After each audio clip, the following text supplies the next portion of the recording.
Dom Quixote de la Mancha,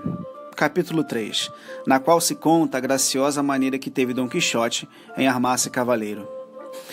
Ralado com este pensamento, apressou Dom Quixote a sua parca ceia,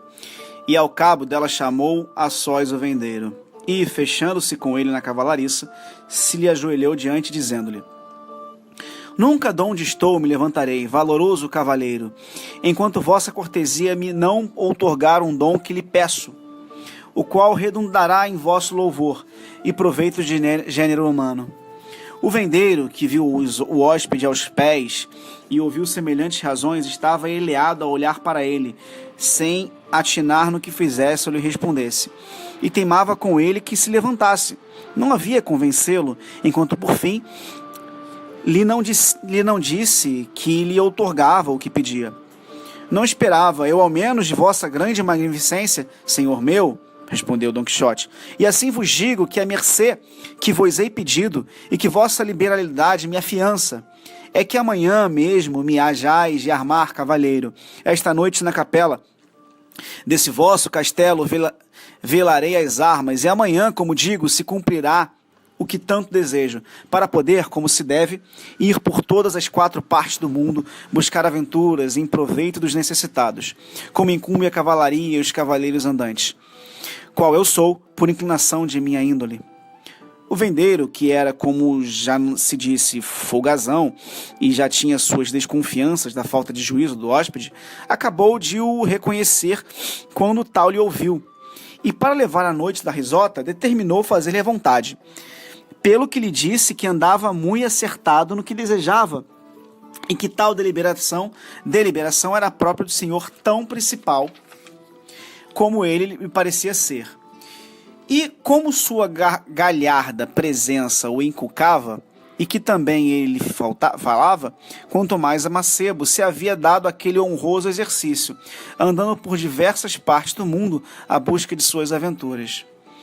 sem lhe escapar recanto nos arrabaldes de Málaga, ilhas Riarã, compasso de Sevilha, mercados de Segóvia, Oliveira de Valença, praça de Granada, praia de Sanlúcar, Potro de Córdova, Vendas de Toledo e outras diversas partes, onde tinham provado a ligeireza dos pés, a sutileza das mãos, fazendo muitos desmandos, requestando as muitas viúvas, enxovando-lhe algumas donzelas, enganando menores e, finalmente, dando-se a conhecer por quantos auditórios e tribunais há por quase toda a Espanha. Por derradeiro, tinha vindo recolher-se àquele seu castelo, onde vivia seus teres e dos alheios, recebendo nele a todos os cavaleiros andantes, de qualquer qualidade e condição que fossem, só pela muita afeição que lhes tinha, e para que repartissem com ele os seus haveres, a troco de seus bons desejos. Disse-lhe também que naquele seu castelo não havia capela em que pudesse velar as armas, porque a tinham demolido para a reconstrução. Porém, que ele sabia poderiam-se as armas velar onde quer que fosse, em caso de necessidade, e que naquela noite as velaria num pátio do castelo, e pela manhã, prazendo a Nosso Senhor, se fariam as devidas cerimônias, de maneira que ficasse armado o cavaleiro, e tão cavaleiro como os mais cavaleiros do mundo. Perguntou-lhe se trazia dinheiros. Respondeu-lhe Dom Quixote que não tinha prata, porque nunca tinha lido nas histórias dos cavaleiros andantes que nenhum estivesse trazido. A isto disse o vendeiro que se enganava, que, posto nas antigas, se não achasse tal menção, por terem estendido aos autores delas não ser necessário especificar uma coisa tão clara e indispensável, como eram o dinheiro e as camisas lavadas. Nem por isso se havia de acreditar que não trouxessem tal. E assim tivesse por certo e averiguado que todos os cavaleiros andantes, de que tantos livros andam cheios e rasos, levavam bem petrechadas as bolsas para que o desse e viesse, e que igualmente levavam camisas, a uma caixinha pequena cheia de ungüentos, para se guarnecerem das feridas que apanhassem, porque nem sempre lhes depararia com quem os curasse nos campos desertos de onde combatessem, e donde saíssem escalavrados, a não ser que tivessem por ser um sábio encantador, que para logo os socorressem, trazendo-se-lhe pelo ar na alguma nuvem alguma donzela ou anão com redoma de água de tal virtude que, em provando dela uma só gota, sarassem logo de qualquer lanho de chaga. Como se nada fora. Que os passados cavaleiros sempre tiveram por um bom acerto que os seus escudeiros fossem prevenidos de dinheiro e outras coisas necessárias, como rilas e ungüentos. E quando acontecia não terem escudeiros, o que era raríssimo, eles próprios em pessoa levavam tudo aquilo ao disfarce nos alfajores muito leves, ou quase não se viam sobre o cavalo, figurando ser coisas de mais tomo, porque, a não ser por semelhante motivo, isso se levar a forjas não era muito admitido entre os cavaleiros andantes. Por isso lhe dava conselho, ainda que por enquanto bem lhe pudera ordenar com o afilhado, que brevemente o seria,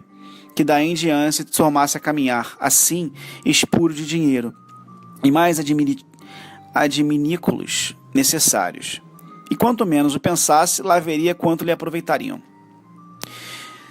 Prometeu Dom Quixote executar com toda a pontualidade o bom conselho. Deu-se logo a ordem a serem veladas as armas num pátio grande, pegado com a venda. E, juntando todas as suas, Dom Quixote as empilhou para cima de uma pia ao pé do poço, embraçando a sua adarga, empunhando a lança e com gentil doner começou a passear diante da pia, quando já de todo se acabava de cerrar a noite. Contou o vendeiro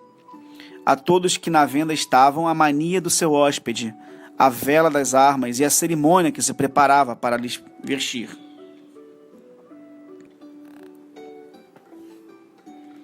Admirados de tão estranho desatino, foram-se todos espreitar de longe, e viram o homem andar umas vezes com sossegada compostura passeando, outras parar arremado a sua lança, de olhos fitos nas armas. Como ser noite bem fechada, tão clara, era a lua, que podia competir com o próprio astro que lhe emprestava a luz, por maneira que tudo quanto o nóvel cavaleiro fazia era de todos desfrutado. Lembrou-se nesses comenos, um dos arreios, que na pousada lhe achavam de ir dar de beber às suas cavalgaduras, para que lhe foi necessário tirar de cima da pia as armas de Dom Quixote. Este, vendo-o acercar-se, lhe disse em voz alta: Ó tu, quem quer que sejas, atrevidos cavaleiro, que vem tocar nas armas dos mais valoroso andante que jamais cingiu espada, olha o que fazes e não lhes toque, se não queres deixar a vida em paga de teu atrevimento. Não curou destas bravuras o arrieiro, e antes curara delas, que fora curar-se em saúde, lançou mão daquelas trapalhadas e arremessou-os para longe. Vendo aquilo, Dom Quixote levantou os olhos ao céu e, posto o pensamento, como se deixa entender, em sua senhora Dulcinea, disse: Assiste-me, senhora minha. Na primeira afronta a este vosso avassalado peito se apresenta. Não me faltem neste primeiro transe o vosso favor a imparo. E dizendo essas outras semelhantes razões, largando a adarga, alçou a lança às mãos ambas e com ela descarregou tamanho golpe na cabeça do arrieiro, que o derrubou no chão tão maltratado que, ao pregar-lhe, segundo, não houvera que chamar cirurgião para despenar. Feito que, apanhou e repôs no seu lugar as suas armas, e tornou-se ao passeio com a mesma serenidade do princípio. Dali a pouco, sem saber o que era passado, porque o arrieiro estava ainda sem acordo, chegou outro com igual intenção de dar água aos seus machos, e quando embuliu nas armas para desprechar a pia, Dom Quixote, sem dizer palavra e sem pedir auxílio a ninguém, largou outra vez a adarga e lançou de novo a lança, e sem fazê-la pedaços, escangalhou em mais de 3 a cabeça deste segundo arrieiro, porque lhe abriu em 4. Ao ruído acudiu toda a gente, e o próprio vendeiro, vendo isto Dom Quixote, embraçou a sua adarga, e metendo a mão à espada disse: Ó senhora de formosura, esforço e vigor do meu delibetado coração, lance a este para pordes os olhos de vossa grandeza, neste cativo cavaleiro, que a tamanha aventura é chegado. Com isso recobrou, a seu parecer, tanto ânimo que nem que os acometessem todos os arrieiros do mundo, fizera pé atrás. Os companheiros dos feridos, vendo-os naquele estado, começaram de longe a chover pedras sobre Dom Quixote, o qual, o melhor que podia, se ia delas anteparando com a sua adarga, e não ousasse abater-se da pia, para não desamparar suas armas. Vozeada ao vendeiro para que deixassem o homem, porque já lhes tinha dito que era doido, e que por doido se livraria, ainda que o matassem a todos. Mais alto, porém, bradava Dom Quixote, chamando-lhes aliviosos e traidores, e acrescentava que o senhor do castelo era um covarde e mananciado cavaleiro, por consentir que assim se tratassem cavaleiros andantes, e que, a ter recebido a ordem da cavalaria, ele os ensinara. De vós outros, canzoada baixa e soeis, nenhum caso faço. Atirai-me, chegai, vinde, ofendei-me enquanto puderdes, que vereis o pago que leveis da sandice e demasia. Dizia aquilo com tanto brio e denodo que infundiu pavor nos que acometiam. E tanto por isso, com pelas persuasões locadeiro, deixaram de o apedrejar, e ele deu aso para levar os feridos. E continuou na vela das armas com a mesma quietação e sossego que em princípio. Não pareceram bem ao dono da casa os brincos de hóspedes, e determinou abreviar e dar-lhe negregada ordem de cavalaria, sem perda de tempo, antes que mais alguma desgraça sucedesse. E assim, aproximando-se-lhe, lhe desculpou da insolência que aquela gente baixa com ele havia usado sem ele saber de tal, mas que bem castigados ficaram de seu atrevimento. Repetiu-lhe o que lhe tinha dito, que naquele castelo não havia capela, e para o pouco chito que faltava, bem podia isso dispensar-se, que o essencial para ficar armado cavaleiro consistia no pescoção e na espadeirada, segundo ele sabia pelo cerimonial da ordem, e que isso era no meio de um campo se podia fazer, que pelo que tocava ao velar as armas, já o tinha cumprido, sendo bastante 2 horas de vela, e tendo ele estado nisso mais de 4. Tudo lhe acreditou Dom Quixote, e respondeu que estava ali pronto para lhe obedecer, e que finalizasse com a maior brevidade que pudesse, porque, se tornasse a ser acometido, depois de armado cavaleiro, não deixaria pessoa viva no castelo, exceto as que o senhor castelão lhe mandassem, que a essas, para seu respeito, perdoaria. Avisado e medroso, o castelão trouxe logo um livro em que assentava a palha e a cevada que dava aos arrieiros, e com um coto de vela de sebo que um machado lhe trouxe aceso, e, com 2 sobreditas donzelas, voltou para o pé de Dom Quixote, mandou-o pôr de joelhos, e lendo no seu manual, em tom de quem recitava alguma oração devota, no meio da leitura levantou a mão. Ele descarregou no cachaço um bom pescoção, e logo depois, com sua mesma espada, uma gentil pranchada, sempre rosnando entre os dentes com quem rezava. Feito isso, mandou uma das donzelas que lhe cingisse a espada, o que ela fez com muito desembaraço e discrição. E não era necessária pouca para não rebentar o riso em cada circunstância da cerimônia. Porém, as proezas que já tinham visto do novo cavaleiro lhes davam mate à hilaridade. Ao cingir-lhe a espada, disse-lhe a boa senhora: Deus faça a vossa mercê, muito bom cavaleiro, e lhe dê ventura em lides. Perguntou-lhe Dom Quixote como se chamava, para ele saber dali avante a quem ficava devedor pela mercê recebida, porque era sua atenção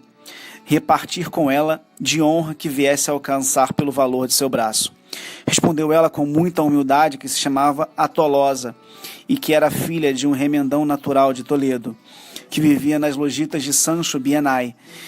e onde quer que ela estivesse o serviria como seu senhor. Dom Quixote replicou que, por amor a ele, lhe fizesse mercê daí em diante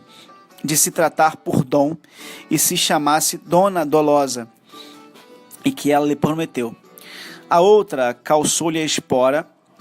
e com esta se passou quase o mesmo colóquio. Perguntou-lhe o nome, ao que ela respondeu que se chamava Moleira, e que era filha de um honrado moleiro de Antequera. E esta também Dom Quixote pediu que usasse Dom e que se chamasse Dona Moleira, oferecendo-lhe novos serviços e mercês. Feitas, pois, a galope até ali nunca vistas cerimônias, já tardava em Dom Quixote a hora de ver encavalgado a sair, farejando aventuras, aparelhando sem mais detença e o seu roncinante, montuou-se nele, e abraçando o seu hospedeiro, lhe disse coisas tão arrevessadas, em agradecimento e a vê-lo armado cavaleiro, que não há quem acerte referi-las. O vendeiro, para o ver já fora da venda, respondeu às suas palavras com outras não menos retóricas, porém muito mais breves, e sem lhe pedir a paga da pousada, o deixou ir em boa hora.